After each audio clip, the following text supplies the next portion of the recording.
Jumal Nick Kowalski from Bonfire Sports. So Desmond Lawrence hasn't practiced this week. You were at the field corner earlier in the year, but you were at boundary, back to field, and now it seems like you're going to be back at boundary on Sunday, which means you're going to be seeing a lot of Kenny Lawler. So week one, you guys had quite a battle. Can you just tell me about what's going to be going against a guy like Kenny Lawler, leading receiver in the CFL? Like, what's your mindset with matching up against him?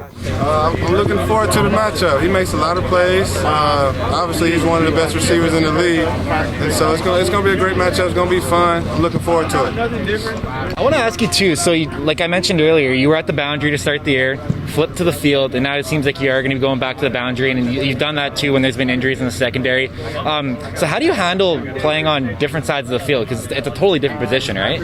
Yeah, I think it's based upon your preparation though, right? Just understanding the game and understanding like just the football game period. And so like around here we just do it like a next man up mentality. And so they tell me midweek, the day of the game, wherever I'm gonna be, and so I just try to prepare there and just try to get my eyes right and just prepare to be the best. And when you're preparing for either spot, like what would be some of the differences based on the field size? But can you elaborate on that? Yeah, obviously the difference would be like spacing, right? So just understanding like just the spots on the field, understanding where they can throw the ball, understanding where receivers may be, and just understanding where you have to run. That's important.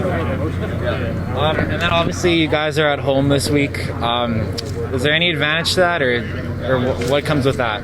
I mean, they prepared the same way we did, right? We're just looking forward to another football game. We're one of the last two teams to make it to this point. So whether we were home or away, we knew that we had to prepare because they prepared as well. So last week, obviously in the West Final, Winnipeg turned the ball over 6 times, and a lot of those were inflicted. There were fumbles, there were interceptions. So for a team that doesn't commit many turnovers, the blueprint seemed to be out there last week of how to get them to turn the ball over. So have you guys watched that Rider film to see like what they were doing to the Bombers to turn the ball over, and or is there any plans for, or what's the mindset in terms of recreating that takeaway or takeaway run?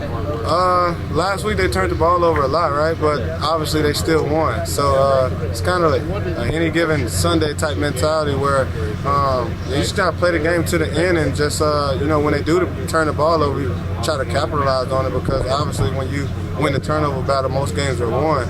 And so we're just looking forward to try to win the turnover battle.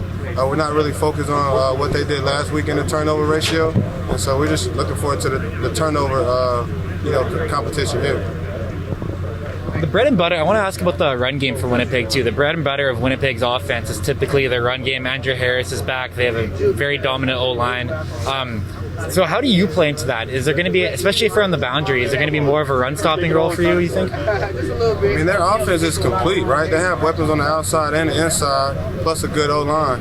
And so I think it's just based upon of everybody just doing their job, just preparing. There's really no X's and O's. It's just a matter about who wants it more at this point. And then obviously last year too, it's a rematch of 2019. How does that feel to go against the same team? It's a new year, right? New year, new us. Not really concerned about the 2019. It's finished. 2020, we didn't have a season. So it's a new year. We're just looking forward to it.